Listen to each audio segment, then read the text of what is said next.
Look, co-parenting is so very important, but it's not always easy. And one woman is helping shift the narrative of baby daddy, baby mama drama through a podcast, Coaching Workshops for Blended Families. Yeah, so today we are joined by certified coach Sydney Swanigan. She's the CEO and founder of the Exes Babies organization. Hi. Hello. Good to have you here. Thanks for having me. Yeah, tell us all about Exes Babies and what inspired you to start it. Absolutely. So Exes Babies is a co-parenting organization. We offer a podcast. We have coaching, and we also have a workshop or workshops that we offer just to help people figure out how to navigate this thing called co-parenting. There's not a lot of examples, and so we try to bring those examples forward so folks have something to emulate when they're navigating this space.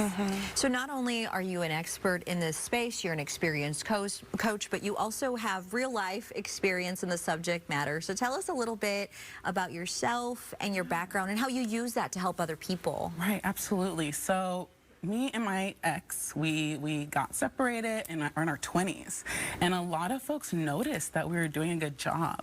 You know, they would comment on, hey, you know, what are you doing? How are you doing it? And that's when I realized that we weren't the norm, that there wasn't a lot of information out there to support co-parents and navigating this space. And so, you know, that's when I realized there's a gap, and I've been very passionate about filling that gap, right? Helping co-parents navigate that space. And so, you know, we see ourselves as a team. We call ourselves Team Dior. And now my ex has a girlfriend, and she's part of Team Dior. And we think of ourselves as a team because it really helps us think of ourselves as people who need to come together. When you have a team, right, you have a vision. Usually you're trying to win something, right? Well, here in co-parenting, we're trying to win. Winning looks like helping our son grow up to be a happy, fulfilled young man, right? And so with that shared vision, it allows us to think about how to come together. We're in this together. And I bring that to co-parenting coaching and the podcast and our workshops, helping people think about themselves as a team. You don't always have to like who's on your team, right? I'm sure we've all been on teams where we don't always like who's on the team. That's not the goal. You don't have to be best friends. However, you can come together and problem solve and let go of your ego and come together to, you know, win. Yeah, that's so important. And something you talk about is parallel parenting. What's the difference between co-parenting and parallel parenting? Yeah, so parallel parenting is really when you have two households. It's something we've probably seen a lot in movies and such. You have two different households, and one parent's doing what they do in this household, and they're like, okay, you do what you do in your household. But they're not coming together. They might not be communicating. Might be some high conflict there. Whereas co-parenting is really you're co-ing in the parenting. So you might have routines and values that you share across the household. You're coming together, you're communicating maybe routinely so that you can come together and raise your child collectively. So I would certainly hope, and I like to believe, that people want the best for their children, right? Even if that looks different in each person's mind. But when a relationship breaks down or separates, there's a lot of hurt there too. Talk to me about the process of finding a place where you can work together in spite of trying to heal on your own, and how your workshops maybe teach people to improve on that. Right, absolutely.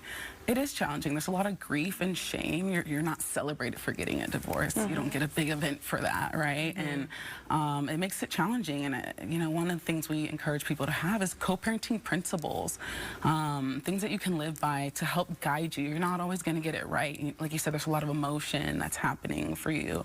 And so thinking about like assuming positive intent, really pressing reset, and just focusing on how you're going to do the parenting piece together, and go do your healing, like you said, on your own. Totally understandable, totally needed, but compartmentalizing almost, really. Just like, I'm going to do this here, and then I'll go heal over here. I want to know about kind of the reaction that you've gotten from people that you've worked with before. Are there any like success stories or testimonials or anything from people that have benefited from your service? Absolutely. You know, one testimonial that I've gotten that surprised me is I had a listener who listens to our podcast, and she's not a co-parent herself, but she's the child of co-parents, and she felt a lot of healing from watching our podcast. So that was really special. A lot of people are impacted, like families too, external family, right?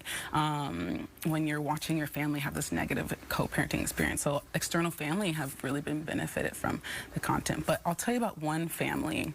They came to me for coaching. They knew, as a couple, they knew they were getting a divorce. They had made that decision.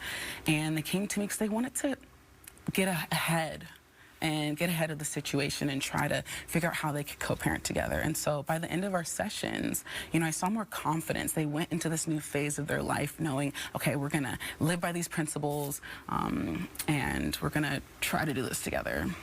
Wow, this has been just so incredibly amazing, and I think great information for so many people. Yeah, thank you for doing what you're doing, Sydney. Thank you so much.